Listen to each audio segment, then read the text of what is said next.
შინაგან საქმეთა სამინისტროს შესაბამისი დანაყოფები ნარკოდანაშაულის წინააღმდეგ ბრძოლას ყოველდღიურად უწყვეტ რეჟიმში აგრძელებენ.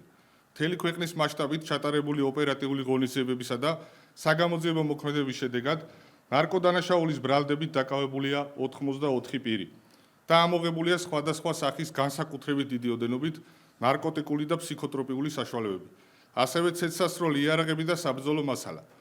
დაკავებულებს შორის არიან როგორც საქართველოს, ასევე უცხო ქვეყნის მოქალაქეები.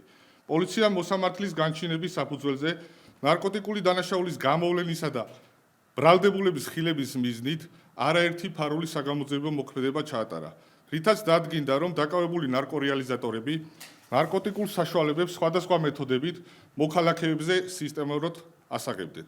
ასევე სამართალდამცავების მიერ რამოდენიმეჯერ განხორციელდა ნარკოტიკული საშუალებების საკონტროლო შესყიდვა და აღნიშნული შესყიდვების ფარული აუდიო-ვიდეო ჩაწერა.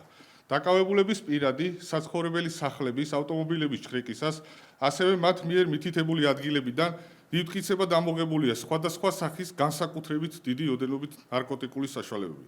მათ შორის ჰეროინი, კოკაინი, მეთადონი, ბუპრენორფინი, მარიხუანა და სხვა.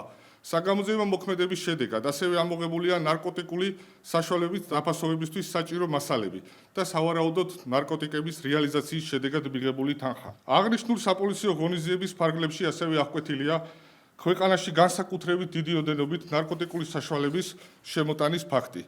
ცენტრალური კრიმინალური პოლიციის დეპარტამენტის და ფინანსთა სამინისტროს შემოსავლების სამსახურის საბაჟო დეპარტამენტის თანამშრომლების მიერ თბილისის საერთაშორისო აეროპორტში დაკავებულია უკრაინის რესპუბლიკის მოქალაქე, რომლის პირადი ჩხრეკის შედეგადაც ამოღებულია განსაკუთრებით დიდი ოდენობით ნარკოტიკული საშუალება ბუპრენორფინის შემცველი 2500 აბზე მეტი. გამოძიება სისხლის სამართლის კოდექსის 260, 260 ტერცია, 260 კვარტა, 261, 262, 265 პრიმა და 236 მუხლებით მიმდინარეობს, რაც 20 წლამდე ან უვადო თავისუფლების აღკვეთას ითვალისწინებს.